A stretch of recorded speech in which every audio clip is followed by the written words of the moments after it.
함께 은혜 받을 말씀은 에레미야 33장 우리 2절과 3절입니다.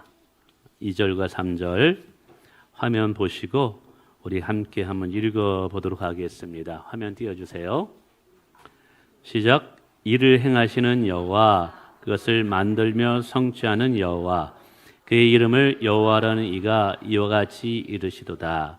너는 내게 부르짖으라. 내가 내게 응답하겠고 내가 알지 못하는 크고 은밀한 일을 내게 보이리라. 아멘. 우리 옆에 분과 인사하겠습니다. 잘 오셨냐? 축복합니다. 잘 오셨습니다. 예, 잘 오셨습니다. 오늘 말씀의 제목은 그러기에 기도해야 합니다라는 제목으로 말씀의 은혜를 받기를 원합니다. 여러분 혹시 이런 생각해 보신 적 있으신지요? 하나님은 전능하신 분인데 내가 기도하지 않아도 하나님은 다 아시고 하실 수 있는 건 아닌가? 그렇기 때문에 내가 굳이 기도를 해야 하는 것인가? 또 어떤 분은 이렇게 생각할 수 있습니다. 내 인생은 내가 열심히 살아야지 기도만 한다고 뭐 달라지겠어? 하늘도 스스로 돕는 자를 돕는다고 했는데, 또 어떤 분들은 그렇게 기도해도 별로 내 인생에 바뀌는 게 없는 것 같아 라고 생각합니다. 이 모든 기도의 기도 무용론이라고 얘기할까요? 기도는 별로 우리의 삶에 큰 가치나 중요한 것이 아니다라고 생각하는 주장들이죠. 근데 오늘 본문에 보면 그럼에도 불구하고 하나님은 우리에게 기도하라고 명하고 계시다는 사실이에요. 에레미야 33장 2절에 말하기를 일을 행하시는 여호와, 그것을 만들어 성취하시는 여호와라고 말합니다. 맞습니다. 일이 되어지려면 하나님이 도와주셔야 돼요. 일이 성취가 되려면 하나님께서 복을 주셔야 됩니다. 그래서 그 일은 하나님이 시작하신 것이고 하나님이 끝맺는 것입니다. 그런데 그 하나님께서 오늘 우리에게 또 뭘 요구하냐면 너는 내게 와서 부르짖으라, 기도하라는 거예요. 그러면 내가 내게 응답하겠고 내가 알지 못하는 크고 은밀한 일을 내게 보이리라. 아니, 하나님께서 다 아시고 하나님께서 다 하실 수 있는데 그러면 아시고 하시면 되는 거 아니에요? 굳이 우리의 기도를 요구할 필요가 없잖아요. 그런데도 오늘 우리에게 기도할 것을 요청하시고 계시다는 사실이죠. 오늘 본문은 사실 에레미야가 감옥에 갇혔을 때, 절망 속에 있을 때 하나님이 주신 음성이에요. 에레미야에게 기도하라, 그러면 내가 내게 응답하겠다라고 하시는 말씀이죠. 우리는 이러한 내용 속에서 도대체 왜 우리가 기도를 해야만 할까? 물론 기도할 때 하나님이 응답하시기 때문에 그래요. 기도할 때 우리의 삶의 길이 열립니다. 또 기도할 때 우리가 감당하지 못하는 그 일들도 행할 수 있는 능력들을 주십니다. 또 기도할 때 보이지 않는 하나님의 손길이 우리와 함께 하기도 합니다. 그러나 오늘 저는 그런 응답의 관점이 아니라 기도를 좀 더 심도 있게, 더 깊이 하나님과 우리와의 관계성 속에서 기도의 필요성을 한번 설명해 보고 싶어요. 그래서 첫 번째 기도해야 하는 이유는, 기도는 하나님께서 우리를 하나님의 동역자로 초대하는 것이라는 거죠. 다시요. 기도는 하나님의 동역자로 우리를 초대하는 것이다. 하나님은 전능자이시며 모든 것을 아시는 전지하신 분이십니다. 그러기에 우리가 기도하지 않아도 하나님은 스스로 하나님의 뜻을 다 이룰 수 있습니다. 근데 놀랍게도 하나님은 우리를 단순한 피조물로 보시는 것이 아니라 하나님의 놀라운 구원의 일에 동참하도록 동역자로 부르신다는 것이죠. 그래서 기도하라는 이 말씀은 하나님께서 우리를 하나님의 위대한 일에 동역하자고 부르시는 일이라는 것이죠. 여러분, 하나님께서는 우리의 기도를 통해 일하심으로 우리가 하나님의 사역에 함께 하도록 하신다는 것입니다. 그래서 어쩌면 기도라는 것은 나의 소원을 요구하는 행위에서 끝나는 것이 아니라 하나님의 놀라운 구원의 계획에, 하나님의 위대한 일에 참여하는 동역자가 되는 은혜의 통로가 된다는 거예요. 이것은 아브라함의 기도에서 잘 나타납니다. 창세기에서 보면 하나님께서 소돔이라는 성이 너무 타락하고 성적으로 문란하니까 멸하기로 작정을 하셨어요. 근데 공교롭게도 그 성 안에는 아브라함의 사랑하는 조카 롯이 가족과 함께 있었어요. 히브리서 11장에 보면 롯은 당대 의인이었다라고 얘기하죠. 그러니까 소돔이라는 타락한 성에서도 소돔은 믿음으로 살았던 거예요. 그래서 하나님은 소돔 성을 멸하실 때도 사실은 롯을 구원하기를 원했던 거예요. 그런데 하나님께서는 소돔 성의 심판의 이야기를 아브라함에게 이야기합니다. 이 이야기를 들은 아브라함은 그때부터 조카 롯의 구원을 위해서 하나님 앞에 간절히 기도하게 됩니다. 그리고 소돔 성이 멸망할 때 성경은 이렇게 말합니다. 하나님께서 아브라함의 기도를 생각하사 그의 조카 롯을 구원하셨다라는 것이죠. 여러분, 하나님은요, 아브라함의 기도 없이도, 아브라함의 도움 없이도 멸망하는 소돔 성에서 당대에 그래도 정직하고 하나님을 경외했던 조카 롯을 구원할 수 있었어요. 그런데도 왜 하나님은 아브라함에게 이 사실을 알려 기도를 하게 만들었을까? 바로 하나님께서는 조카 롯을 구원하는 일에 아브라함의 기도를 사용하셨다라는 거예요. 여러분, 이것이 기도의 신비입니다.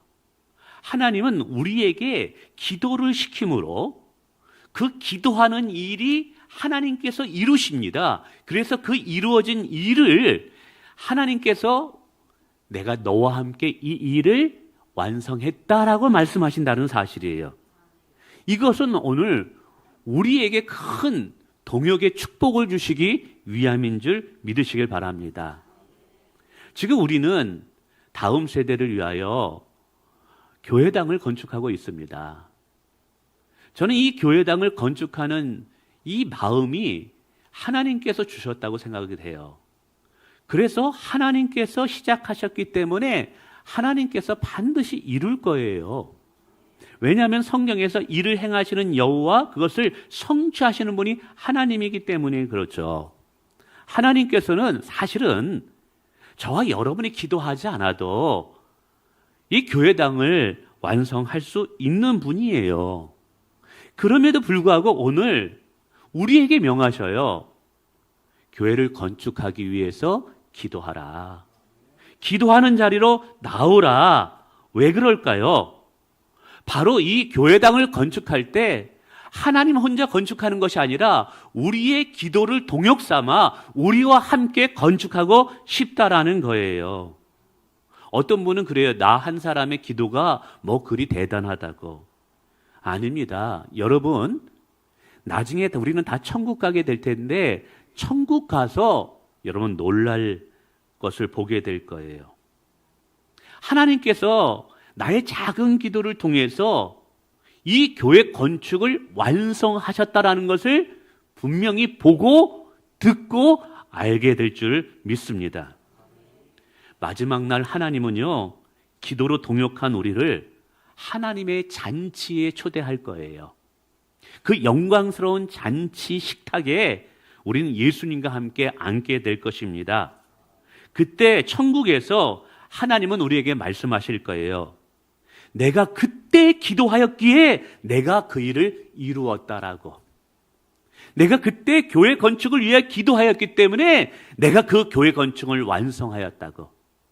내가 잃어버린 그 영혼을 위하여 기도했기 때문에 내가 그 영혼을 구원하였노라.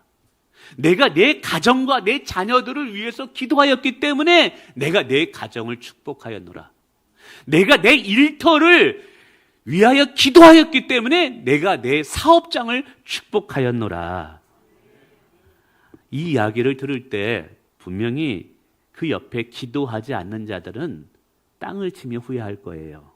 내가 왜 하나님과 동역하는 기도의 자리에 나가지 않았을까? 왜 기도하라는 주의 말씀을 경홀히 여겼을까? 사랑하는 성도 여러분, 하나님은 전능하신 분이에요. 전지하신 분이에요. 그래서 여러분이 무엇이 필요한지, 그 필요한 모든 것을 주실 수 있고 해결할 수 있어요. 그러나 하나님은 우리를 동역자로 부르시기 때문에 우리가 기도할 때 그 일을 하시겠다라는 거예요. 다른 말로 이야기하면 기도하지 않으면 기다리시겠다라는 거예요. 왜요? 그 일을 우리와 함께 완성하고 싶어서. 그래서 야고보서에 보면 너희가 얻지 못하면 기도하지 않기 때문이다 라고 말하는 것이죠. 그래서 기도라는 것은 단순히 내가 원하는 것을 얻기 위한 수단뿐만 아니라 더 본질은요, 하나님과 하나님의 뜻을 이루기 위해 거룩한 부르심으로 부름받은 동역자리의 자리임을 믿으시길 바랍니다. 그래서 우리는 기도해야 된다는 사실이에요.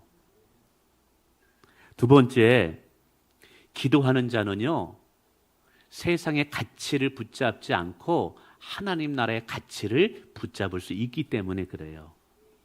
우리는 세상 속에서 살아가기 때문에 세상의 소리에, 세상의 성공에, 세상의 기준에 영향을 받게 됩니다.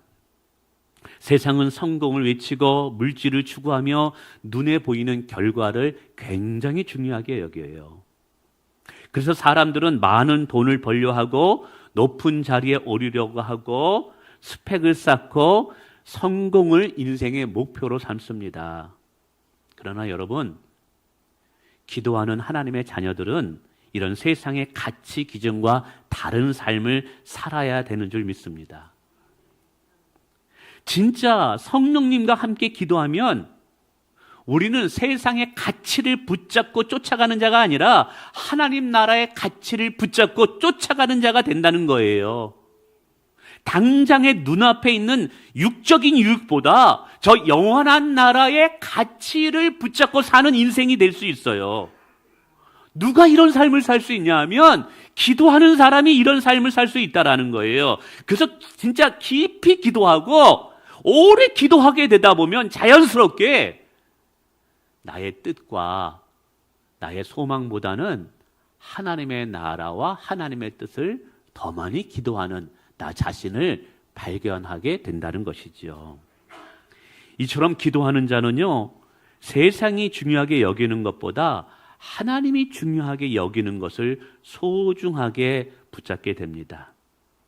기도는 우리의 마음을 세상에서 하나님께로 향하게 해요. 기도는 하나님의 뜻에 맞게 우리의 삶을 우선순위 정렬을 하게 만들어요. 여러분, 이게요, 기도가 단순히 내가 얻고자 하는 것을 얻는 차원 그 이상의 놀라운 힘이라는 것이죠. 여러분, 기도하지 않으면 여러분은 분명히 세상에 휘둘립니다. 세상의 성공이 여러분의 인생의 전부인 줄 알고 착각합니다. 남들이 가진 것을 부러워하게 됩니다. 그리고 그것을 이루지 못하면 열등의식과 비교의식에 괴로워합니다. 기도하지 않으면요. 그러나 기도하는 사람은 달라요. 우리가 기도할 때 성령 하나님께서 우리의 마음을 새롭게 하셔요. 우리의 영의 눈을 열어주어요. 그래서 영원한 가치가 무엇인지를 발견하게 돼요. 돈보다 믿음이 가치 있다라는 것, 성공보다 섬김이 가치 있다라는 것, 편안한 것보다 거룩함이 더 가치 있다는 것을 발견하게 돼요. 기도는 이처럼 우리의 영의 눈을 열어서 세상의 관점과 세상의 눈이 아니라 하나님의 관점과 하나님의 눈으로 이 세상을 살아가게 만들더라라는 거예요. 여러분, 세상의 가치 기준은 늘 변합니다. 유행이 얼마나 빠르게 진행됩니까? 세상은 이래요. 그러나 하나님 나라의 가치는 변하지 않습니다. 우리는 기도할 때 이 변하지 않는 가치를 붙잡는 자가 된다라는 거예요. 다시 말씀드립니다. 여러분, 기도하지 않으면 세상에 끌려다녀요. 그러나 기도하면 하나님이 우리를 붙잡아 주시는 줄 믿습니다. 그래서 기도하는 사람은 세상의 성공에 대해서 부러워하지 않아요. 오히려 우리의 진정한 성공은 우리의 삶을 통해서 하나님이 영광을 받고 하나님의 뜻이 이루어지고 하나님의 나라가 세워지고 한 사람 한 사람이 하나님을 경외하는 사람으로 세워지는 것, 내가 그 일에 쓰임받는 것이 가장 가치 있고 존귀하다라는 것을 발견하게 되고 그 일을 위해서 기쁨으로 순종하게 되다라는 거예요. 여러분, 이처럼 기도는요, 세상의 가치를 내려놓고 하나님 나라의 가치를 붙잡게 하는 힘이 있음을 기억하시길 바랍니다. 세 번째, 기도는 혼자 외롭게 걷지 않게 만들어요. 기도는 하나님과 함께 길을 걷게 만든다는 것이죠. 사람은 누구나 외로움을 탑니다. 왜냐하면 하나님이 그 마음을 채워지지 않기 때문에 외로움을 타는 거예요. 사람들은 다 불만족스러워해요.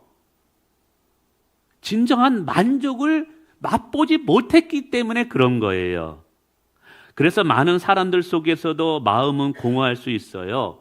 가까운 친지나 가족들이 함께 하는데도 외로움이 사라지지 않을 때도 있어요. 특별히 문제를 만났을 때, 그리고 아무도 나를 이해하지 못할 때 우리는 쉽게 지치고 무너지기도 합니다. 그때 참 외롭다라는 생각을 하죠. 그러나 여러분, 기도하면 외롭지 않아요. 왠지 아세요? 하나님은 반드시 기도의 자리에 찾아오시기 때문에 그래요. 하나님은 절대로 작은 심으로 기도한다 할지라도 그 자리를 외면하지 않기 때문에 그래요. 성경 속에 엘리야라는 사람이 있었습니다. 그는 갈멜산에서 바알 선지자와 치열한 영적 싸움을 벌이고 승리를 했어요. 그러나 이세벨이라는 여왕이 엘리야를 죽이겠다고 하자 두려움 속에 도망을 갑니다. 광야에서 하나님 앞에 탄식을 합니다. 하나님, 이제 나만 남았습니다. 이제 나 홀로 남았습니다. 외롭다라는 것이죠. 그때 하나님께서 아니다. 아직 하나님 우상 앞에 무릎 꿇지 않는 7,000명이 남아있다. 그러면서 엘리야를 데리고 가면서 하나님을 만나게 하는데 바람, 지진, 불, 이것들을 경험하는데 여기에서 하나님을 만나는 것이 아니라 세미한 음성 속에서 하나님을 만나게 해요. 이것은 기도할 때 하나님께서 작은 음성으로 우리에게 위로와 힘을 준다라는 것을 의미하는 거예요. 엘리야는 기도하지 않았다면 절망 속에 무너졌을 거예요. 그러나 그가 기도를 통해서 혼자가 아님을 깨닫고 하나님께서 나와 함께 하시는구나 라는 것을 깨닫고 새롭게 사명자의 삶을 살아가게 되었다는 것이죠. 오늘 우리의 삶의 순간에도 이럴 때가 있습니다. 사람에게 기대었지만 실망해요. 도움을 요청했지만 오히려 상처를 받아요. 이럴 때 혼자라고 느껴지죠. 근데 여러분 기억하세요. 이때 기도의 자리로 나가십시오. 이때 기도의 자리로 나가면 하나님께서 말씀하실 것입니다. 사랑하는 딸아, 내가 너와 함께하고 있다. 그래서 기도는 단순히 나의 문제를 해결하는 통로뿐만 아니라, 물론 기도할 때 내 문제도 들어주셔요. 그러나 기도하는 자리는 하나님께서 나와 동행하심을 확인하는 은혜의 자리가 된다는 사실이에요. 여러분, 기도할 때 하나님께서는 나와 함께 하심을 확인시켜 주십니다. 기도할 때 하나님께서는 기도의 자리에 찾아와 나를 위로하십니다. 그래서 기도하는 자는 외롭지 않아요. 기도하는 자는 하나님과 동행하는 자임을 믿으시길 바라겠습니다. 지금 혹시 혼자라고 외로움 타고 계신 분 계십니까? 어느 누구도 내 마음을 몰라. 내가 이렇게 힘들고 어려운데 누구도 나에게 도움이 되지 않아. 그 무거운 짐을 혼자 지고 가면서 정말 이 무겁게 혼자 싸움을 벌이고 있는 분 계신가요? 오늘 에레미야가 그랬어요. 그때 하나님의 대답이 뭐냐? 기도하라는 거예요. 내게 부르짖으라는 거예요. 왜요? 기도할 때 하나님이 함께 계심을 보여주시겠다라는 거예요. 기도할 때 내가 너와 동행해 주시겠다라는 거예요. 그러면 어떤 상황 속에서도 흔들리지 않고 믿음의 삶을 살 수 있음을 믿으시길 바라겠습니다. 기도는 단순한 거룩한 습관을 넘어서 하나님과 동행하는 삶이고 하나님이 나와 함께하는 것을 확인하는 장소예요. 아멘. 마지막 네 번째, 기도는 하나님의 사랑을 배우는 자리다. 하나님의 사랑을 경험하는 자리다. 사람은요, 누구나 자기의 뜻을 이루기를 원합니다. 그래서 기도할 때도, 처음 기도할 때는 하나님 이 문제 해결해 주세요. 하나님 내 사업 잘 되게 해 주세요. 하나님 이 소원 반드시 이루어져야 돼요. 라고 기도해요. 그러나 기도 시간이 더 많아질수록, 기도가 더 깊어질수록 우리는 깨닫게 돼요. 기도는 내 뜻을 주장하는 자리가 아니라 하나님의 사랑을 더 깊이 경험하고 배우는 자리라는 거예요. 왜냐하면 기도한다 할지라도 내 뜻대로 안 될 때가 있거든요. 근데 그 기도의 자리에서 신실하신 하나님의 사랑을 경험하게 되면 내가 원하는 대로 되어지지 않는다 할지라도 나를 사랑하시는 하나님 때문에 내 삶은 요동하지 않게 된다는 사실이죠. 예수님께서 겟세마네 동산에서 십자가 지기 직전 기도를 하셨어요. 예수님도 십자가를 지는 것이 얼마나 고통스러운 줄 알았어요. 그래서 하나님께 기도합니다. 하나님, 저들을 구원하는 것은 하나님의 마음이고 하나님의 뜻인 것은 제가 이해하겠는데 이 십자가를 져야지만 저들의 죄를 사하고 구원할 수 있다고 하니 이게 너무나 힘듭니다. 그래서 하나님, 이 잔을 내게서 피해가게 하옵소서. 십자가를 지지 않고 저들을 구원할 수 있는 방법을 알려달라는 거예요. 십자가가 너무 고통스러우니까. 근데 하나님은 침묵해요. 이때 다시 예수님은 이 잔을 내가 마시겠나이다, 십자가를 지겠다라고 선언하자 하나님이 천사들을 보내어 예수님을 돕습니다. 우리는 이러한 예수님의 기도를 통해서 진정한 깊은 영성의 기도는 하나님 앞에 자기의 뜻을 관철시키는 것이 아니라 하나님의 사랑을 믿고 하나님의 계획을 믿고 하나님께 온전히 나 자신을 내어드리는 순종이야말로 진짜 영성의 기도라는 것이죠. 예수님께서 십자가에서 고통스러웠지만 하나님의 신실함을 믿고 하나님께 모든 것을 내어드렸을 때 하나님은 예수님을 통하여 부활의 권능을 보여주신 거예요. 십자가가 없이는 부활에 도달할 수 없었던 것이죠. 예수님의 기도는, 이 순종의 기도는 어디서 나왔을까요? 신실하신 아버지 하나님에 대한 사랑에서 나온 거예요. 여러분, 기도는 하나님께 나의 뜻을 관철시키기 위해서 몸부림치는 것이 아니라 하나님의 사랑과 하나님의 뜻을 인정하고 그 앞에 순종하는 자리가 진짜 참된 기도의 자리예요. 우리 삶에서도 이럴 수 있습니다. 내가 그렇게 간절히 기도했는데 내 기도대로 안 되는 거예요. 하나님 이 문제만 해결해 준다면 정말 내가 11조도 드리고 새벽 예배도 나가고, 근데 또 그렇게 해결해도 또 안 하시는 분들이 있어요. 이게 어쨌든 그렇단 말입니다. 그런데 하나님께서 너무 안타깝게도 반응이 없는 거예요. 물론 때로는 더 간절히 기도하라는 하나님의 사인이기도 하지만, 근데 시간이 지나 보면 깨닫게 돼요. 우리가 응답이라는 경험을 붙잡고 하나님을 따라가는 신앙이 아니라 하나님의 신실하심과 그분의 성품과 하나님의 약속을 붙잡고 따라가는 신앙으로 세우기 위해서 잠시 동안 그 기도의 응답을 미루셨다는 사실. 체험과 경험만을 붙잡고 살아가는 신앙은요, 한계가 있어요. 고난과 핍박과 환난에서 자기의 믿음을 지킬 수가 없어요. 그러나 내 기도대로 안 된다 할지라도, 내 뜻대로 안 된다 할지라도 언제나 하나님의 뜻은 선하시며 내가 다 하나님의 계획은 알 수 없지만 신실하신 하나님의 계획이 나를 결국 푸른 초장으로 인도하신다라는 그 하나님의 약속을 믿고 믿음으로 살아갈 때 그 믿음이 환난과 핍박을 이기게 하는 힘이 되는 거예요.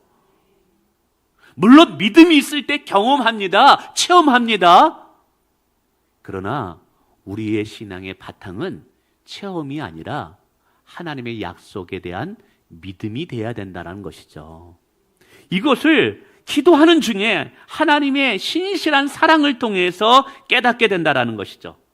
그래서 그때 하나님께서 나의 기도를 외면한 것이 아니라 나를 더 믿음의 사람으로 세우고 나를 더 사랑의 사람으로 세우기 위한 하나님의 훈련의 과정임을 깨닫게 되더라는 거예요. 우리는 기도를 통해서 하나님의 사랑을 더 깊이 깨닫게 됩니다. 그러니까 기도를 통해서 하나님의 사랑을 깨닫지 못한다면 그 기도는 단지 일회성, 잠시 일시방편의 해결책일 뿐인 거예요. 하나님은 기도라는 것을 통해서 응답이 그냥 거기서 끝나는 것이 아니라 이 기도라는 매개체를 통해서 우리가 하나님과 인격적인 관계를 맺고 이 기도라는 걸 통해서 하나님을 더 깊이 사랑하고 신뢰하는 자로 나아가게 되기를 원한다는 사실입니다. 할렐루야. 그래서 팀 켈러라는 목사님은 기도라는 책에서 이렇게 말했어요. 우리는 기도를 통해 하나님께서 주시는 사랑을 배운다.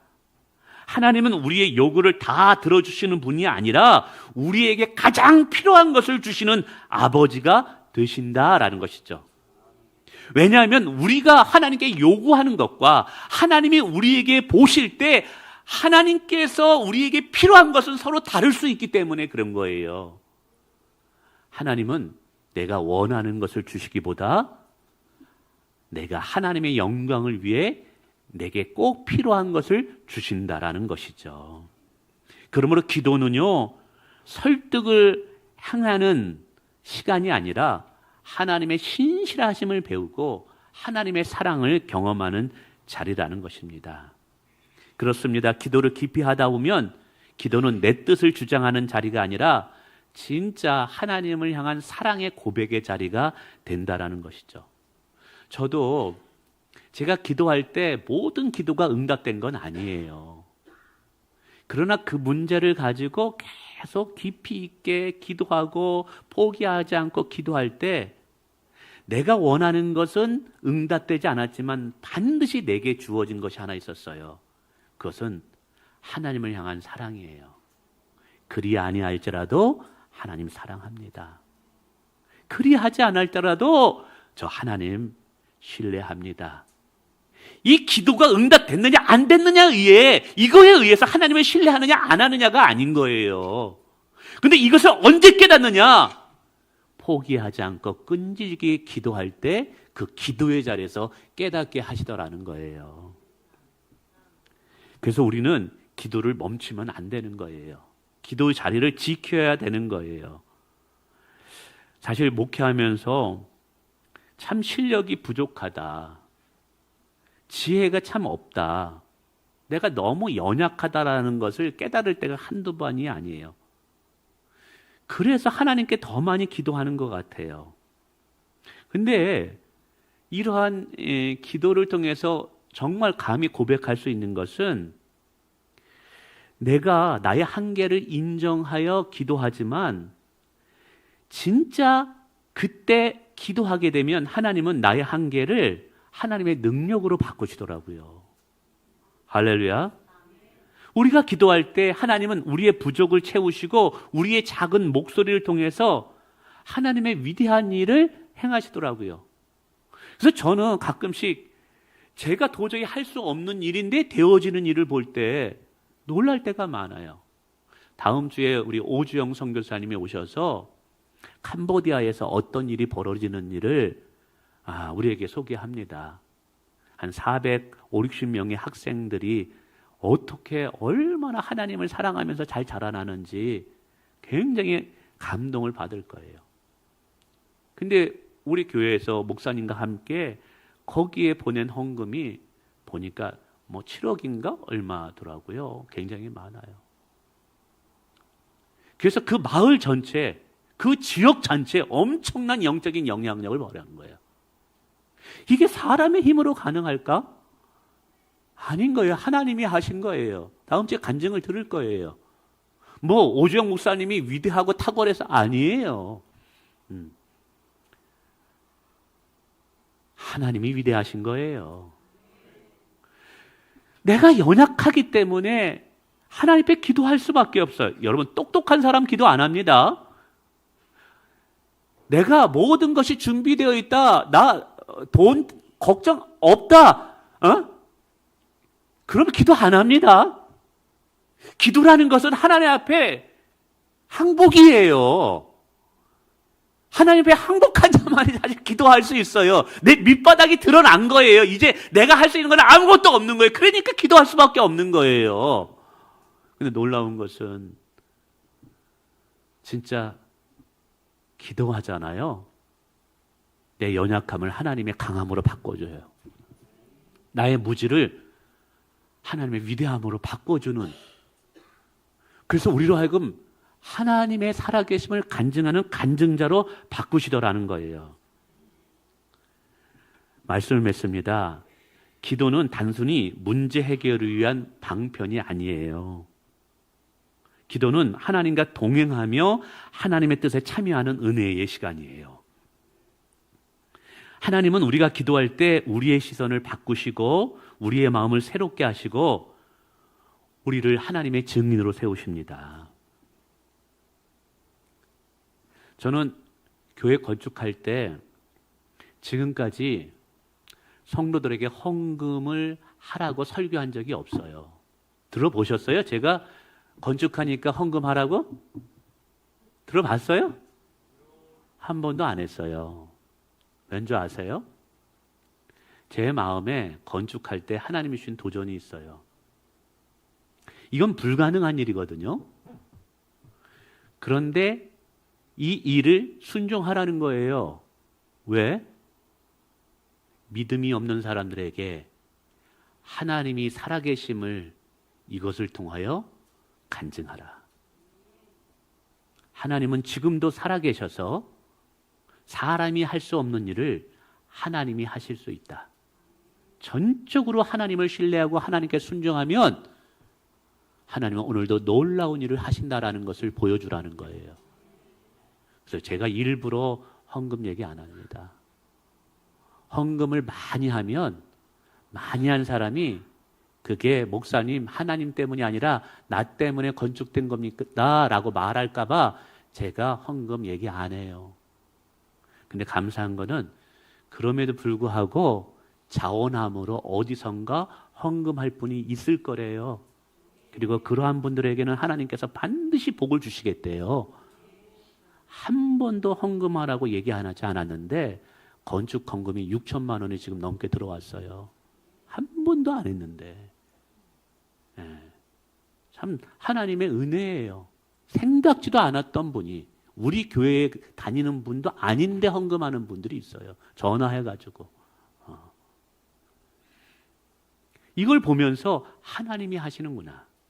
저는 이 건축을 하면서 이 간증이 저뿐만 아니라 저와 여러분이 함께 간증자가 되었으면 좋겠어요. 야, 이 할렐루야 선교교회 교회당은 하나님이 세우셨다라고. 그러기 위해서는 이 간증자가 되기 위해서는 어떻게 되느냐? 기도해야만 되는 거예요. 이제 이번 주부터 목사님 이제 결론을 말씀하시네. 목요일 날 오전 10시 30분과 저녁 8시에 두 번에 걸쳐서 12주 12번입니다. 그리고 쉬는 연휴 동안에는 안 해요. 또 거기다가 12번 기도를 합니다. 여기서 그냥 이렇게 찬양함이 아니라 옛날 40일 기도했던 것처럼 뜨겁게 손잡고 부르짖으면서 기도할 거예요. 하나님은 이 기도를 통해서 우리를 동역자로 세우셔서 교회를 완성하실 것이고, 그리고 다윗이 하나님의 성전을 건축하려고 마음만 먹었을 때도 하나님께서 다윗의 가정의 후손에게 큰 복을 주셨어요. 물질로 후원하는 것도 중요하지만 기도로 후원하는 것도 중요합니다. 이렇게 하나님의 전을 건축하는데 함께 기도로 동참하는 여러분에게도 하나님께서 다윗에게 주었던 축복을 반드시 주실 것입니다. 우리 교회에 축복의 간증자가 나온다고 말씀하셨어요. 이 건축을 통해서 반드시 복받을 사람이 나올 거라고 하나님 분명히 제게 말씀하셨어요. 이런 주인공이 되시기를 주님의 이름으로 축원을 드립니다.